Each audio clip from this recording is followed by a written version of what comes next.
Welcome to Chillin' 101. We hope this video helps. In this video, I will explain how to play Patapon on your Android device. Patapon is a unique rhythm and strategy game that was originally released on the PlayStation Portable.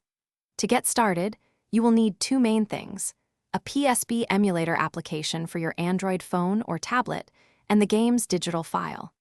Make sure your device has at least 1 GB of free storage for the emulator and game files. The first step is to install a PlayStation Portable emulator.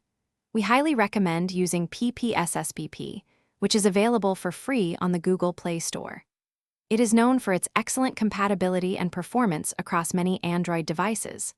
While the free version works perfectly, there is also a PPSSBP Gold version available for a small, one-time purchase, which removes ads and helps support the developers.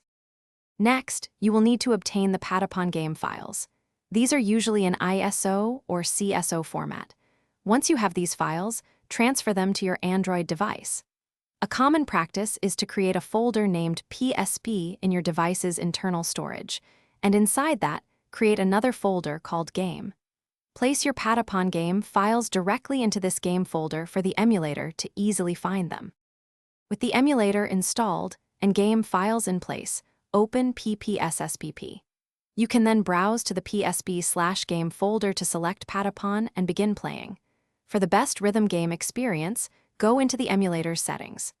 Try setting the buffer graphics commands to no buffer and consider using the Vulkan graphics backend.